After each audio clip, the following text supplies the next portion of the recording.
Okay, हम start करने जा रहे हैं अब एक सेपरेट टॉपिक जो कि ग्लाउकोमा है। ग्लाउकोमा की डिटेल हमें ज़्यादा नहीं पढ़नी, सिर्फ हमें पढ़नी है इसकी फार्माकोलॉजी। लेकिन फार्माकोलॉजी पढ़ने के लिए, ड्रग्स के मैकेनिज्म ऑफ एक्शन पढ़ने के लिए आपको ग्लाउकोमा होता क्या है ये जानना जरूरी है। तो ग्लाउकोमा बेसिकली होता ये है कि आईज में ऐसा चेंजेस आना जिसके वजह से ऑप्टिक नर्व पर प्रेशर क्रिएट होना, और जिसका वन ऑफ द मेन जो है रीजन है वो है इंक्रीज्ड इंट्राऑकुलर प्रेशर। ठीक है, तो हम यहां पर बेसिकली इंक्रीज इंट्राऑकुलर प्रेशर की बात करते हैं। तो इंट्राऑकुलर प्रेशर जो क्रिएट करता है वो होता है एक्वस ह्यूमर। तो एक्वस ह्यूमर को समझने के लिए हमें पहले एक डायग्राम के थ्रू जाना पड़ेगा। वो डायग्राम मैं बनाने जा रहा हूं।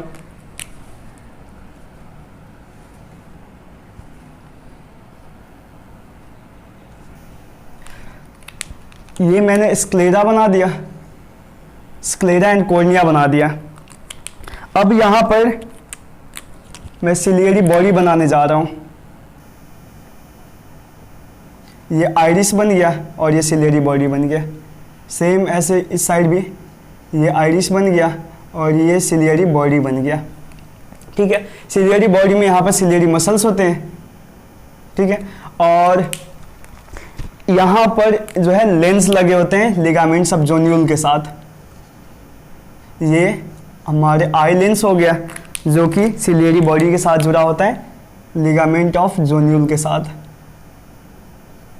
ठीक है, अब जो नॉर्मल मैकेनिज्म है कि जो एक्वस ह्यूमर है वो बनता है सिलियरी बॉडी के सिलियरी एपिथेलियम पर, और यहां से वो बन के, पहले मैं आपको ऐसा एक चीज मैं बता दूं, यहां पर दो ओपनिंग होती है। पहला ओपनिंग होती है जिसको हम कहते हैं कैनाल ऑफ स्क्लेम, जिसके अराउंड ऐसे मेशवर्क पड़ा होता है जिसको ट्रैबेकुलर मेशवर्क कहते हैं। दूसरा जो ओपनिंग होता है वो होते है ओवियो स्क्लेरल ओपनिंग। ठीक है, तो ये हो गया, ये दो ओपनिंग हो गया। अब इसके बाद देखें, यहां पर बन गया एक्वस ह्यूमर, बन के ये चला जाएगा एंटीरियर चैम्बर, सॉरी पहले पोस्टीरियर चैम्बर में, फिर प्यूपिल से होते हुए ये एंटीरियर चैम्बर में चला गया। अब एंटीरियर चैम्बर से इसका दो फेट है। एक है वो एक फेट इसका ये है कि यहां से जो कैनाल ऑफ स्क्लेम है वहां से एक वेन जाती है जिसको एक्वस वेन कहते हैं। चलो ओके, एक्वस वेन है, और वो एक्वस वेन जो है पेरी स्क्लेरल वेन के साथ जुड़ जाती है, और जो है यहाँ पर एक्वस ह्यूमर ड्रेन हो जाती है। तो एक इसका ये हो गया ड्रेनेज सिस्टम। दूसरा जो ड्रेनेज सिस्टम है वो यहाँ से ओवियो स्क्लेरल जो है ओपनिंग है उसके जरिए से ये ड्रेन हो जाएगा, और फाइनली वेन जो है पेरिफेरल वेन्स में आ जाएगा। तो ये था इसका formation and drainage normal pathway. अब अगर ये एक्वस ह्यूमर बनना ज्यादा कर दिया, या इसका जो फॉर्मेशन ज्यादा हो गया, या फिर ड्रेनेज स्टॉप हो गया कहीं पे, तो क्या होगा, यहां पर जो है एक्वस ह्यूमर की अमाउंट बढ़ जाएगी, उसकी वजह से प्रेशर क्रिएट होगा जिसको हम कहते हैं इंक्रीज इंट्राऑकुलर प्रेशर, और वो है कॉज ऑफ ग्लाउकोमा। ठीक है, तो पहले हम देखते हैं नॉर्मल इंट्राऑकुलर प्रेशर कितना होता है। नॉर्मल इंट्राऑकुलर प्रेशर होता है 10 to 20 mm ऑफ मरकरी। ठीक है, ग्लाउकोमा में ये प्रेशर कितना हो गया होता है, ग्लाउकोमा में इंट्राऑकुलर प्रेशर हो गया होता है greater than 25 mercury of mm of mercury. ठीक है, तो ये था। इस साइड का भी सेम ऐसे प्रोसेस है ड्रेनेज का। ठीक है, अब हम बात कर लेते हैं इसमें कि ये जो सिंथेसिस है, इसकी प्रोडक्शन है, प्रोडक्शन कैसे होगा। तो प्रोडक्शन समझने के लिए आपको ये डायग्राम के थ्रू मैं समझाता हूं कि ये है एपिथेलियम, सिलियरी एपिथेलियम। ठीक है, और ये हो गया एक्वस ह्यूमर वाला ये कंपार्टमेंट जहां पर एक्वस ह्यूमर बन के जाना है। तो यहां पर चेक करें, नॉर्मली कोई भी सेल में वाटर और कार्बन डाइऑक्साइड तो होता ही है। ठीक है, ये दोनों कंबाइन करेगा in presence of carbonic anhydrase, बन जाएगा क्या, कार्बोनिक एसिड, जो कि ब्रेक डाउन हो जाएगा H+ और बाइकार्बोनेट में। ठीक है, अब ये बाइकार्बोनेट जो है यहां से मूव करेगा, आ जाएगा इस चैम्बर में बाय ट्रांसपोर्टर, जो कि क्लोराइड को अंदर लाएगा और बाइकार्बोनेट को बाहर फेंकेगा। ठीक है, दूसरा जो यहां पर होता है ट्रांसपोर्टर, वो होता है सोडियम पोटासियम एटीपेज, जो 3 सोडियम को बाहर निकालेगा, चैम्बर में लाएगा और 2 पोटासियम को जो है अंदर लाएगा। ठीक है, अब देखिए आयोन्स कहां चला गया, सारे के सारे चैम्बर में। अब आयोन्स के साथ साथ क्या होगा, वाटर भी मूव कर जाएगा ऑस्मोसिस के थ्रू। ठीक है, तीसरा जो चीज है वो है अल्ट्रा फिल्ट्रेशन। यहां पर चेक करें, यहां पर होता है सिलियरी कैपिलरीज। कैपिलरीज की प्रेशर की वजह से क्या होता है, अल्ट्रा फिल्ट्रेशन होता है।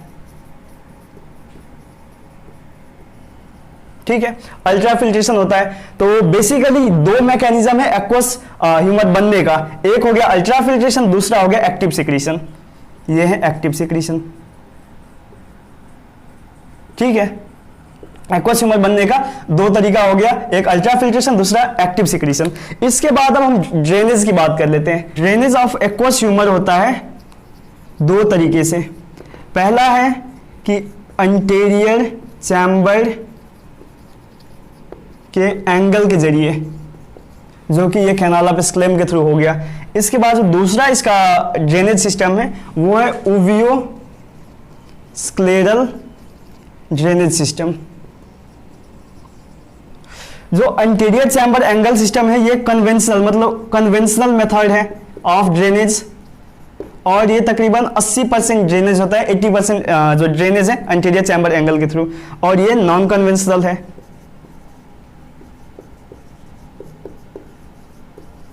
और ये तकरीबन 20% होता है इस तरीके से।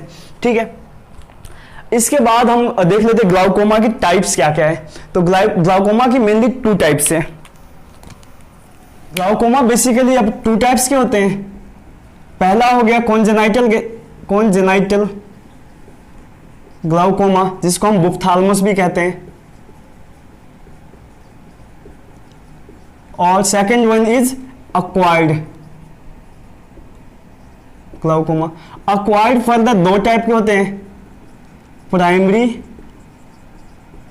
And secondary.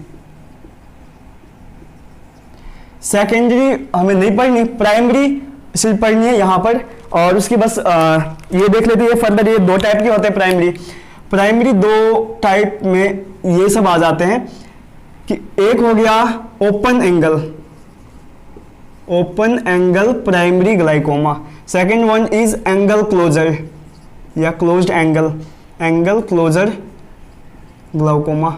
अब ये वर्ड से ही क्लियर है, ओपन एंगल का मतलब हो गया कि एंगल जो है इसका ये ओपन है, लेकिन मसला हो गया कि ये ड्रेन फिर भी नहीं हो रहा। इसका मतलब हो गया कि इसकी जो कॉज होगा वो कॉज ये 2 होगा, कि जो ये था ट्राबेकुलर नेटवर्क वो स्क्लेरोज्ड हो जाएगा। ठीक है, और या फिर जो है इसका कैनाल ऑफ स्क्लेम की एंडोथेलियल लाइनिंग है उसकी भी क्या हो जाएगी, स्क्लेरोसिस हो जाएगी। तो क्या हो गया, स्क्लेरोसिस ऑफ ट्राबेकुलर नेटवर्क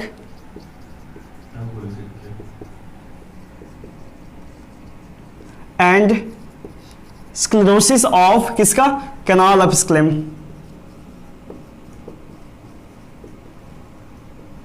ठीक है, ये हो गया causes of open angle glaucoma.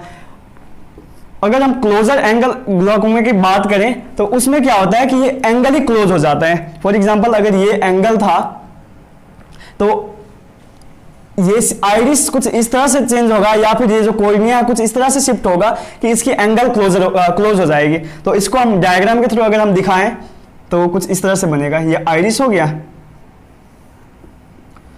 उसके बाद जो है ये सिलियरी बॉडी था, ये आइरिस हो गया, सॉरी ये कॉर्निया हो गया, ये आइरिस और ये सिलियरी बॉडी। ये जो एंगल था ये आइरिस कुछ इस तरह से चेंज होगा कि ये सिलियरी जो एंगल था वो बंद हो गया, मतलब ड्रेनेज सिस्टम जो है रास्ते में ही रुक गया। अगर यहां पर दिखाएं तो इस तरह से देखिए ना, एंगल इसका ओपन है लेकिन जो रास्ता था रास्ते में ही बंद हो गया, इसको हम कहते हैं एंगल क्लोजर ग्लाउकोमा। ठीक है, इसकी जो कॉज है वो है अगर आईबॉल स्मॉल हो, स्मॉल हाइपर मेट्रोपिक आईबॉल। सेकंड जो इसका वो कॉज है वो हो गया कि अगर ये आइरिस और ये जो लेंस सिस्टम, आइरिस लेंस जो डायफ्राम है वो आगे शिफ्ट हो गया, शिफ्टेड फॉरवर्ड। ठीक है, तो ये हो गया। तो बेसिकली एंगल क्लोजर ग्लाउकोमा के ये दो कॉज हो गए। इसके बाद हम बात कर लेते हैं कि कौन कौन सी ड्रग्स हैं जो कि ग्लाउकोमा को ट्रीटमेंट में यूज करते हैं। तो हमारे अभी थर्ड ईयर के लेवल पे वो ड्रग्स का नाम सिर्फ चाहिए और मैकेनिज्म ऑफ एक्शन चाहिए, तो वो हम ड्रग्स लिखने जा रहा हूं मैं यहाँ पे। Okay, let me start from here. और वो ड्रग्स बहुत ही इजी है याद रखना। Drugs for treatment of glaucoma.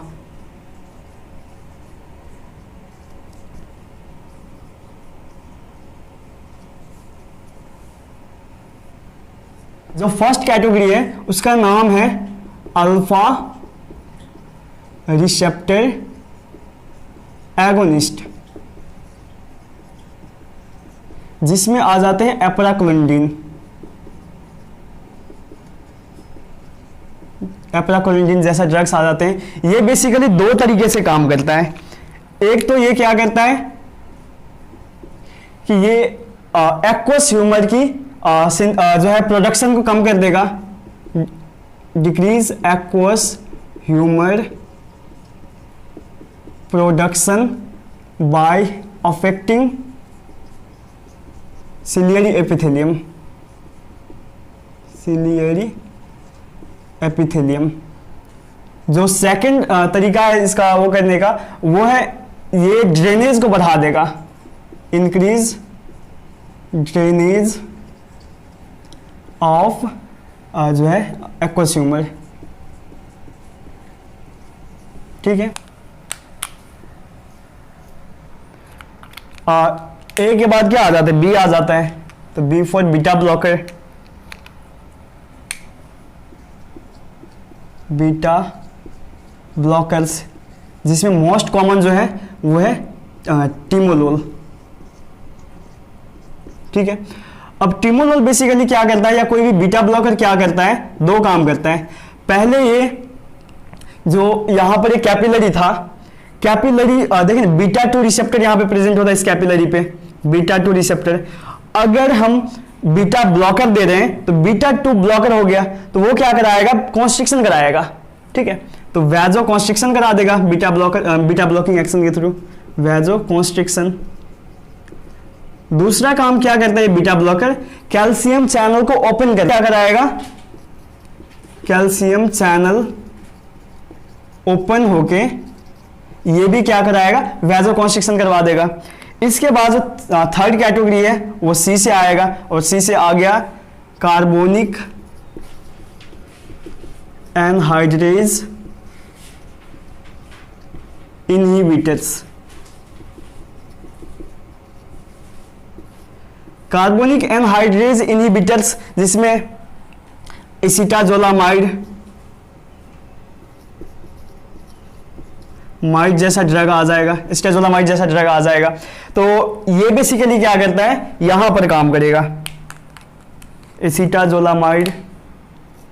अगर ये ब्लॉक हो गया तो कार्बोनिक एसिड नहीं बनेगा, फिर बाइकार्बोनेट नहीं बनेगा, फिर आयंस की मूवमेंट नहीं होगी, जिसकी वजह से फिर से वाटर की मूवमेंट नहीं होगी। तो ये था जो है कि कार्बोनिक एनहाइड्रेज कैसे काम करता है। इसके बाद सी से एक और जो है चौथा कैटेगरी ऑफ ड्रग्स, ओके, जो फोर्थ कैटेगरी ऑफ ड्रग है वो है कोलिनोमाइमेटिक्स। इसमें आ जाता है पाइलोकार्पिन जैसा ड्रग्स,